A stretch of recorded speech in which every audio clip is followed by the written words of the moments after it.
Oh yeah, it is Grind City Wrestling. Hello wrestling fans, I am Dustin Starr. Welcome to Grind City Wrestling episode 296. Go back and check out some of the biggest interviews with wrestling's biggest stars in the archives at grindcitymedia.com/podcast. Last week, we talked about the final boss making his return to WWE. Well, kinda. This week, it's the best wrestling we watched all week, plus the worst wrestling that we watched all week. But let's go ahead and get right into it, because ladies and gentlemen, it is bell time. Introducing my co-host, my tag team partner. He really needs no introduction. One of the best follows in all of Memphis, Tennessee. Ladies and gentlemen, it's Devin Walker. 5-star, you are a funny guy, man. I love how you said best and worst wrestling, because you were ready to hate today, huh? You're picking up from my steam. I kind of like from last week when I was really being a hater on Raquel Rodriguez. You'll be a hater this week. You're joining my side. Come to the dark side, bro. I love Raquel Rodriguez, but at the end of today's podcast, come to the dark side. Everybody listening, including you, are going to be asking yourself one question. Why is Dustin on the dark side? Why the hell does Dustin Starr even watch professional wrestling? Oh, so you gonna hate that hard, huh?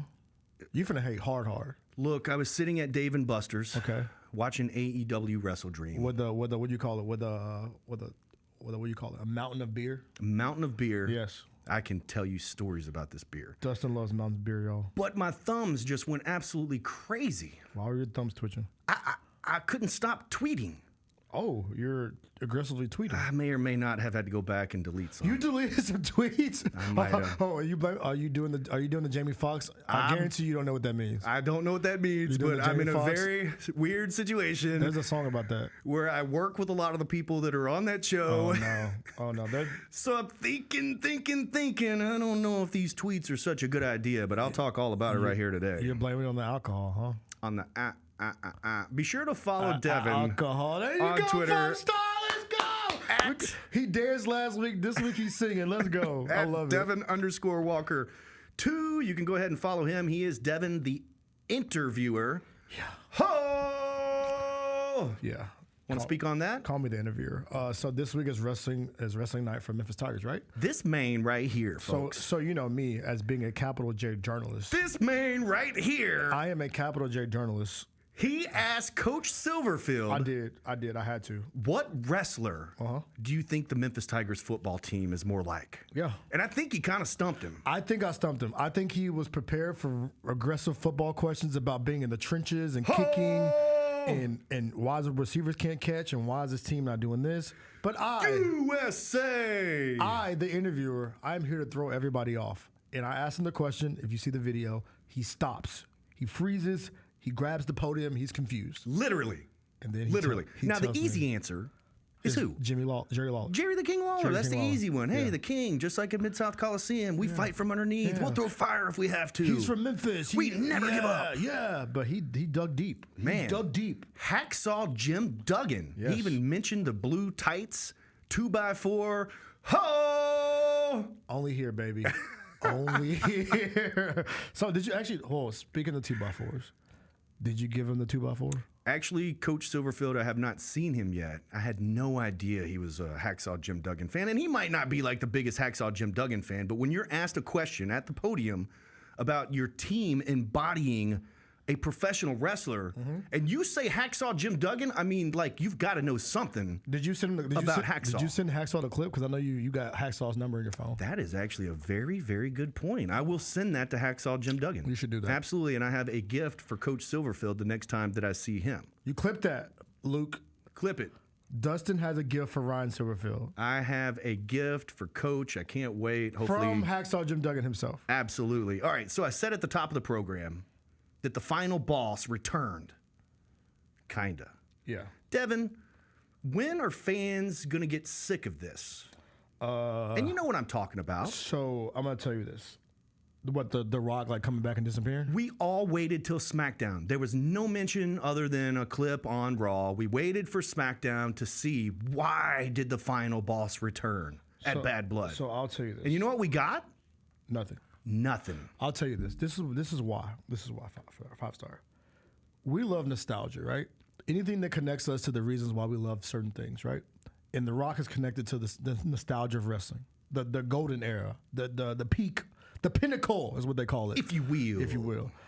So anytime you see the final boss on television, whether it's on screen for 5 seconds, whether it's on screen for 8 seconds, people love it. Yes, you can say, oh, well, why did they capitalize on this momentum? Everybody's talking about it, blah, blah, blah. But I think they really for me, I think there's a story still to tell. So I'm going to sit back. I'm going to relax. I'm going to enjoy my coffee.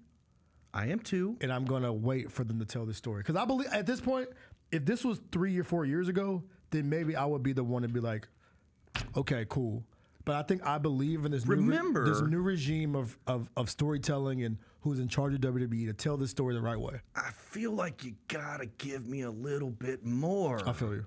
At the end of Bad Blood, like after this major tag team match, hell of a card, it was fantastic from top to bottom, and then you end with a big surprise where the final boss, The Rock, comes back, and there's the question: what did his hand sign mean? I think he put up a number 3. Yeah.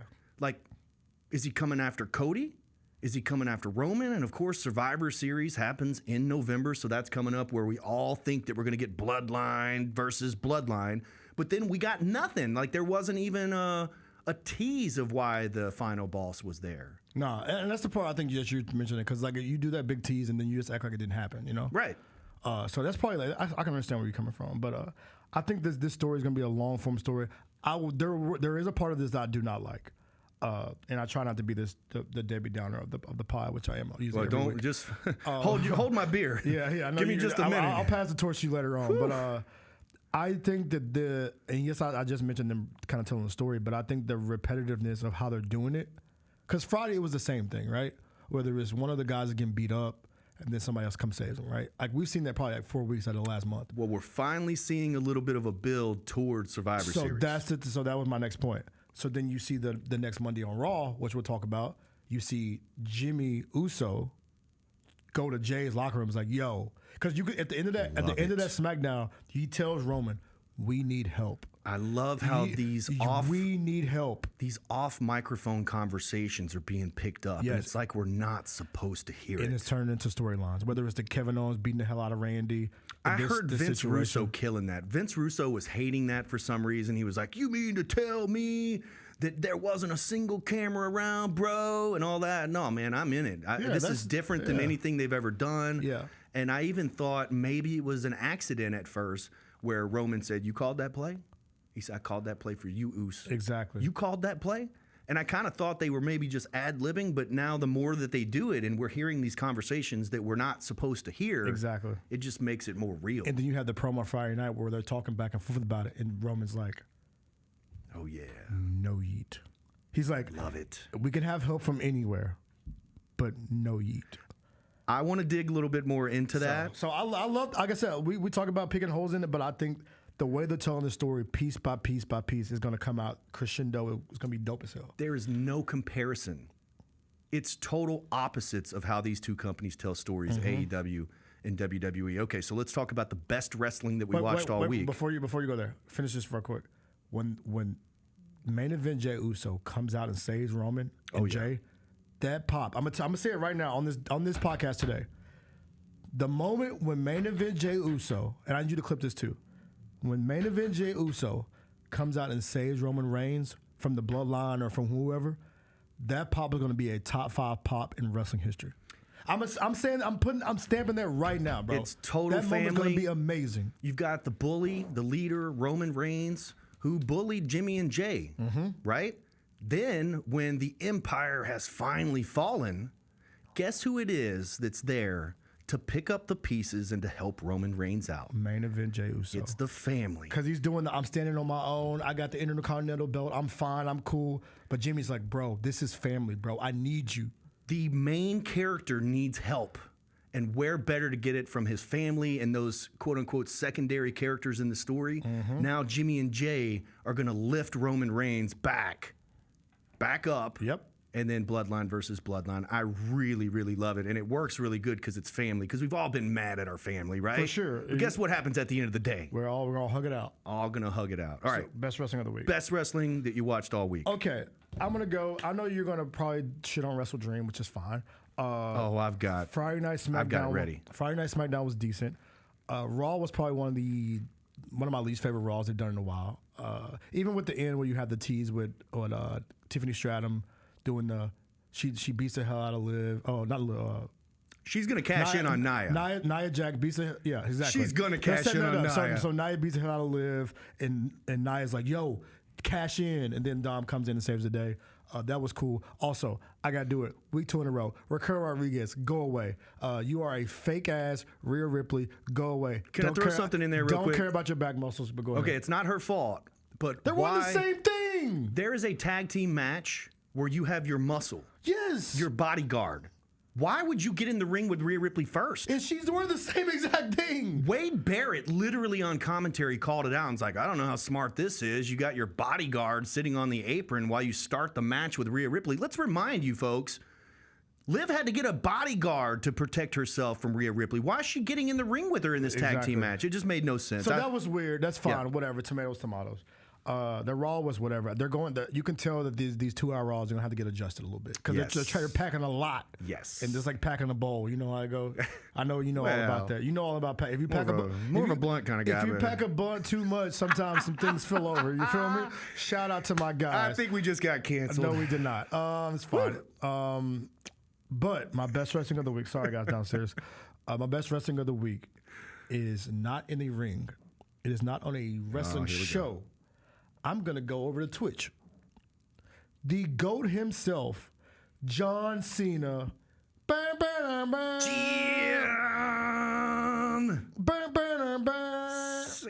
He made an appearance on Kai Cenat's stream. Kai Cenat. Kai Cenat. Who is that? Kai Cenat. Say it with me. Kai Cenat. Kai Cenat. I listen to his music all the time. Yeah, because he's a rapper. Not really. Kai Cenat. I see him play those sports all the time. Did not play sports. Go on. Go ahead. One more time. I'll give you one more chance. Is he a wrestler? Not a wrestler. All right, I'm out, bro. I'm out. He is one of the most famous streamers in the world. What does he stream? He just streams vibes. Video games? Vibes. Like, I thought you got to stream something. If I was to describe Kai Cenat's streaming style, it is vibes. Like, they're just in there having a good-ass time. In this room, what you said was messy. That's what you showed me earlier. It was like a messy room. The dad and Dustin is calling out Kai Cenat's bedroom. No, I mean, look around here. I mean, this place is decked out with scenery. That's the most Dustin Starr thing to do in the world is call out Kai Cenat's bedroom. But it's fine. Kai Cenat, though, had John Cena on the stream. They had like a kind of collab stream with John. He did the intro. Kai Cenat, he had the jorts on with the t-shirt and the hat. But just seeing John Cena in that world, because of course we see John Cena the wrestler, right? A lot of us see it. A lot of people listen to this podcast. You see John Cena the wrestler, and I feel like on that stream, because I watched a lot of it, because I'm tapping in. Is this a regular? You just watch regularly? Yeah, he's funny as hell. He's a little wild, but he's super I'm trying funny. to picture this because you're a really busy guy, so you're just like kicking back at the house, smoking one and watching Kai Cenat. Oh, you put me out there. I'm asking. I'm not saying. We might throw it on the TV. We'll put the Twitch on the TV. We got a 10-year-old in the house, throw it on. She likes Kai Cenat, so throw it on TV. Right. Watch the stream. We usually have like Miss Rachel on our TV or something. Nah. We're watching Kai Cenat. You know who that is? Nah. See, you don't know Miss Rachel? You got me with that one. I don't know. See, come on. There you go. You got to step my game up. But just seeing John Cena the human, I think, and Kyle was saying how much as a fan, he said, I've been a fan of you since I was a kid. And I think we all can relate to that when we talk about John Cena, right? We've all been a fan of John Cena for so long, whether it's we make fun of him for the goofy shit he does. But the one thing that really hit me was the part where he was talking about being he spit some bars, bro. Like he was spitting life bars on this. Like Kai's usually it's like a frantic stream where they're just doing random shit. John Cena was spilling life lessons on this stream, bro. Life lessons. And it hit me right here. I'm not gonna lie to you. It hit me right here. So the best thing I watched all week, John Cena on the Kai Cenat stream. By the way, he stole your hairdo. You got to make a phone call. I was about to say, you showed me a little bit of this clip because I saw the messy room, and the only thing I could see is John Cena's hair. I mean, come on, bro. He stole your bar. It's literally identical. He stole your flow, bar for bar, word for word. How is mine more gray than his, though? He definitely has more stress in his life, doesn't he? Yeah, but no, look, bro, pay good money for that. But no, shout out Kai. Shout out John I don't Cena. have the bald spot like him. I can turn around and prove it. His bald spot is sick. Yeah, I will say his suit was a little snug like yours be though. Well, you know, the suit was a little snug, but best wrestling I watch all week. John Cena on Kai Cenat stream. If you haven't gone and watched some of the clips, go on YouTube. You can watch him there. It's super dope stuff. Like I said, he did like a whole speech about the purpose of life, right? About what's your purpose. He said, I thought my purpose was to be a wrestler forever, but then I found my purpose to be bigger than that. So I was like, damn, man, John Cena's spitting right now. John Cena's the man. So shout out John Cena. If I ever slandered you, I'm sorry. I will stand John Cena forever. You'll do it again. You'll do it again in 2025. You can't see me. He's on a retirement tour, bro. You can't slander him. Shout out to Grandpa. But yeah, go ahead. Can't wait to see John Cena back in the ring. And I'm going to go look at some of those clips. Best wrestling that I watched all week has to be Jimmy Uso. The rise of Jimmy Uso, building this team and teasing it. Week after week after week, the lead up to Survivor Series or the lead up to whatever the culmination of this story is going to be. Like I said before, those secondary characters are now helping the main character, so to speak. And meanwhile, and I use main character, but meanwhile, Jey Uso himself becoming a main character. And I love to see the fact that the people showed love to Jimmy Uso because Jimmy was the heel. Jimmy has almost been like the Marty Jannetty, Shawn Michaels, right? Yep. Jey Uso is HBK, won the Intercontinental title. He's over. He's got a catchphrase, the whole 9 yards. Jimmy Uso, I mean, he's been out. I don't know if it was injury or what, but regardless, I love how the people showed him a lot of love when he came back to WWE. Okay, dig that. Yeah, like I said, that whole story is gonna be great. I'm looking forward to it. Hopefully, like you said, we probably get a Survivor Series or like lead up to a Mania. But that Bloodline story, it's crazy. We talk about this a lot on this podcast. It's crazy how this storyline's been going on for maybe 4 years now, 5 years. They're so good at it, though. So good at it. And somebody that's not so good about it. Speak on it. Is this thing on? Speak on it. It's time for the worst wrestling that we watched all week. Hey, we're going to call this the burial session with Dustin 5 Star. And it's only one. And it was AEW WrestleDream. And I know that there's wrestling nerds that might be watching or seeing a clip of this and think that I'm just a hater. I love AEW. Don't you? Usually when people say I love something, they're about to shit on it. I am, but I love it. So I just want to be clear that I love it. I have a great time going to Dave & Buster's and watching these. I have even more fun tweeting and complaining about it. But my goodness, I think my head was about to explode. Can you tell me why? We buried the referees a couple weeks ago, right? We did do that. Well, you know, like how the Undertaker's hand comes through the grave and pulls up through and it's doing the thing. The referees made the return. Oh, no. I don't know if you guys saw this or not. We're not allowed to play the clip because we'll get flagged or whatever. AEW don't play about their clips, bro. Anna Jay was getting pinned. I think it was Anna Jay getting pinned. Whoever it was, referee got down there and noticed that the shoulder was up. What happens if the shoulder's up, Devin? You don't count. You don't count. You don't count. Say sorry. Shoulder's not down. Shoulder's not down. No, sorry, I can't do it. I can't count, yeah. Shoulder. Yeah. Okay, now it's down. Guess what happens when it's down? You count. 1, 2, 3. Ding, ding, ding, ding, ding. And this is becoming, and by the way, for you marks out there, before you try to get on this guy with the hair, who is this guy with the hair? Step to me, bro. How does he know what he's talking about? Fight me, bro. You are talking to a former NXT referee. Stamp that. Stamp it. So don't try to come for him in his hair. Wasn't technically NXT, but WWE Developmental. I was there as a referee. I worked with some of the biggest stars that were there. Yes. I worked with everybody from Bray Wyatt to the Usos, Big E, Naomi, you name it. I was in the ring with all of those guys and gals. Devin, speak on it. I'm a former referee there. I can tell you that when the shoulder is up, you can't count it out. And you know what another thing that you can't do? What? You can't put the shoulder down for them. Especially when you have cameras that catch everything. I wish I was making this shit up, but I can't. As a camera guy, you know where the camera is, bro. Bro, you've got an earpiece in your ear where people are telling you. I can only imagine. I don't even know who was on the headset back there, but if it was WWE, it would be a goddamn pal. Yeah, it would definitely. Shoulders up. It would definitely be a goddamn pal. That's my Vince McMahon voice. It would definitely be a goddamn pal. What are you doing, pal? So a couple of months ago, you know, you had the guy help Jack Perry kick out by, you know, hitting his leg. And then on this one, man, he went down for the count and he pushed the shoulder down. It was tough. And then counted 1, 2, 3. You texted me about this, and I knew you were hot about it. I could not even believe it. I was crawling in my skin. Wow. We don't even do that at training. Damn. It's terrible. Hey, keep going. I don't even know how. Hey, look, man. How do you come back from that? You just told everybody it's fake. And that's exactly. And that was on 0 hour. That was like the beginning. And that's the thing, though. So now you got 5 more hours of a pay-per-view that we all know that it's fake because the referee just helped pin the. You want to keep burying? Because I think we got something else to bury for WrestleDream. Go ahead. If we're doing the burying session, let's. I mean, I'm sorry. Get the shovels. Like, I like that. And let's be clear, I made fun of you for saying it, but we love AEW. I do love. That's why I get so mad because I just feel like it's so dumb. Like that's so bad. Also, all right, let me keep going. Elementary shit, bro. Private Party versus Young Bucks. They were wearing the same colors. That's on pay-per-view. We talked about this about a month ago where Brian Cage and Sammy Guevara were both wearing Wolverine outfits on opposite sides of the ring in the same match. I was going for a dark match against Zack Ryder. They came to me one time and said, "Hey, you're wearing the same colors as Zack. Can you change?" And I'm like, "Absolutely." So I changed. Believe it or not, they came to me one time and they asked me if I would color my hair because it looked like The Miz's. Remember when The Miz had some blonde all over? Yeah. So I had some blonde and all that kind of stuff. They wanted me to color my hair, and I said, "Well, how would I do this?" And they're like, "Well, we've got a lady here that can do it for you." Yeah.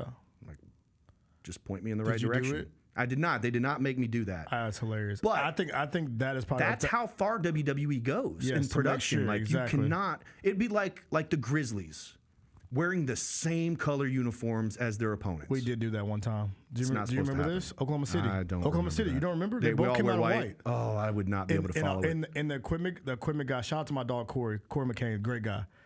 It was his nightmare. If you see the clip, he runs out. He's like, "Oh shit!" Like you can see him on camera. He says, "Oh shit." That is they come hilarious. out. Our team comes out in white. Oklahoma City comes out in white. They do warm ups. Everything happens. They took off the warm ups. They're both wearing white. They walked to midcourt both wearing white. So obviously they knew that was a mistake. But I'm just saying, like, I mean, you could say that I'm being nitpicky, but Private Party wearing the same thing as the Young Bucks, same colors. They all look like a tag team. These are the minor details that set things apart, right? Do you know what a Poison Con Rana is? It's a reverse Hurricane Rana. Okay, so when you do the Frankensteiner, or Hurricane Rana, you do like a backflip and the guy flips over and all that kind of stuff. This is when you do it from reverse. You do it from the back. So the guy lands on his head. Yes. It was literally a sacred move. I would never take it. I would never let anybody in the Wrestle Center do a Poison Con Rana. Why not? Because literally you land, there's no way to protect yourself. You land right on your head. Yeah.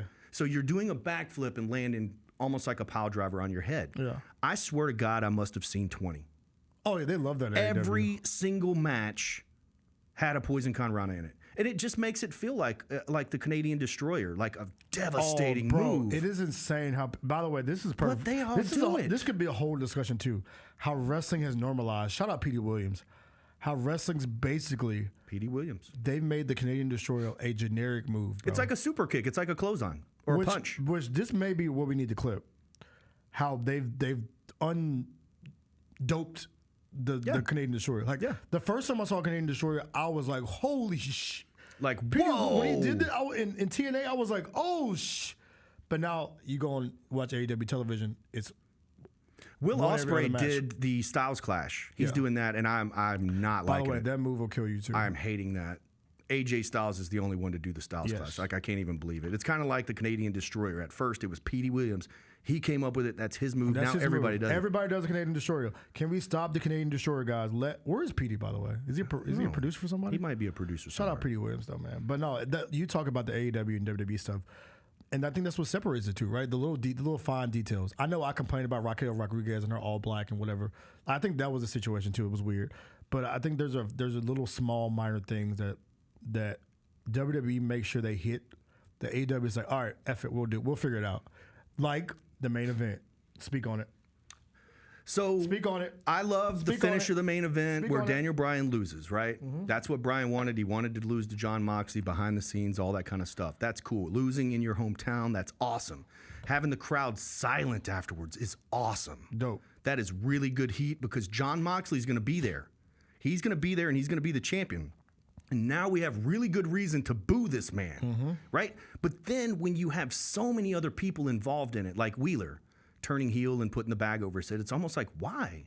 Why couldn't you just let Daniel Bryan lay there like he's dying, have Moxley with the championship on his knees looking at him, watching his friend dying in the ring, and then have all the paramedics and everybody come and get him and wheel him out, and there's a big whole scene. But instead, you've got Darby Allin ringside, you've got Wheeler Yuta turning. I mean, you've got so many people in this thing that it's just like confusing. And you forgot that one of the main things. They took the belt off Swerve just to beat the hell out of Daniel Bryan and him retire. You made Swerve Strickland a superstar. Yep. You signed him to a big money contract. Yep. You put the world title on him, and then literally a month, maybe 2 months. You can Google it and see how long his reign was. It wasn't very long. Bryan Danielson beats him for it, and he keeps it for a month.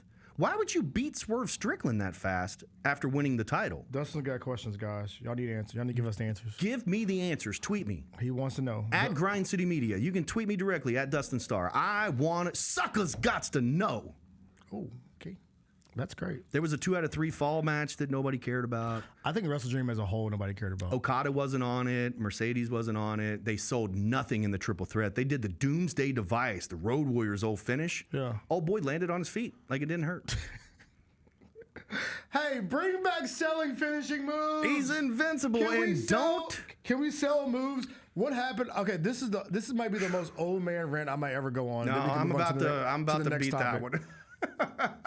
What happened to finishing moves? What happened? I love the near fall.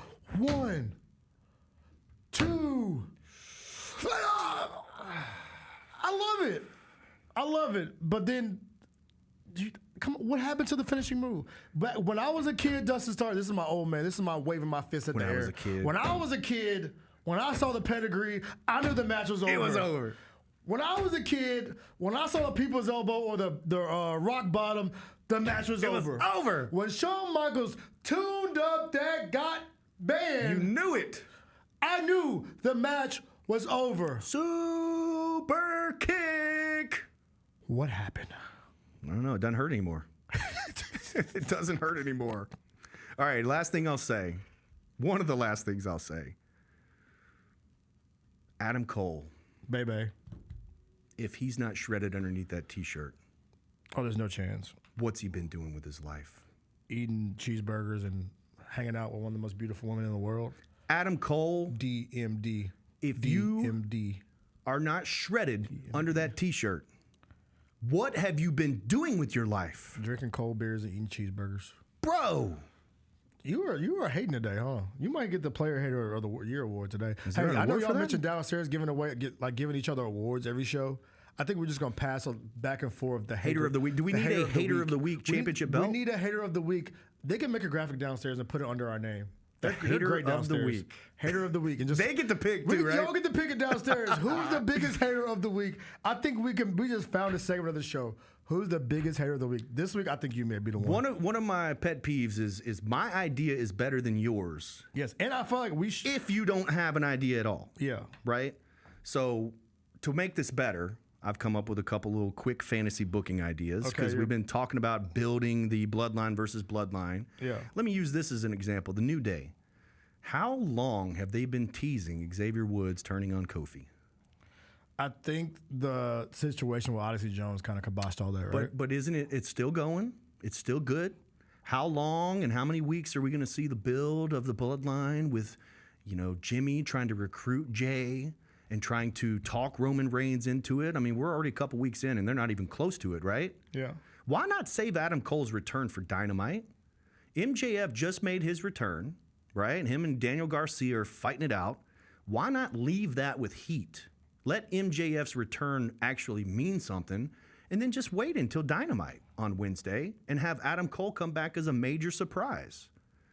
I don't understand why they do everything so quick. Hey, I just realized that I was yelling at wrestling fans for not hating everything, and now I'm like literally hating on everything. So I may be that wrestling fan that I was always talking about. Well, let's talk about something positive because let's coming be positive.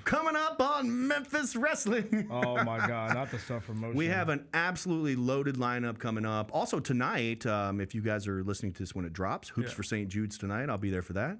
You there for that? I'll be there for that. And then Wrestling Nights this weekend at Memphis Tigers football game. That'll be lit.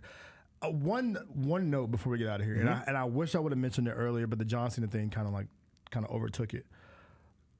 WWE has done a great job of lifting up the NXT talent.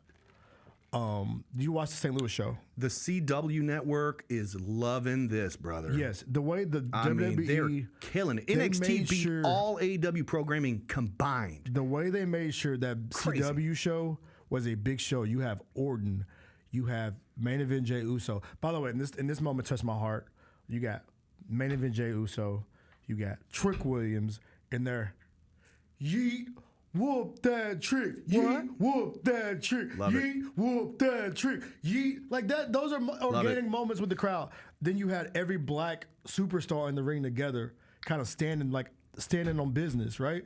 Then you have Bianca and Jade in the ring. Like all these it's great. It's a dope moment for wrestling. It was dope. And then you have Randy against what's his name? The young kid, 18-year-old. What about the RKO? And the thing is too, and people brought up this. It was a botch, right?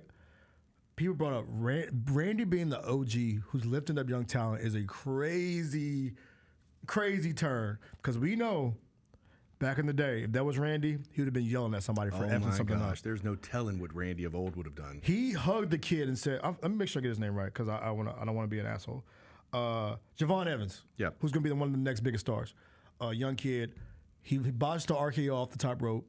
Because he did like a little flip. And I hate the word botch though, because man, that's a really hard flip to land. Yeah. And, I mean, it's extremely difficult and doing it live. Yes. So I hate the word, but yeah. I think the after was what made it dope. Randy, because you could tell the kid was sad about it.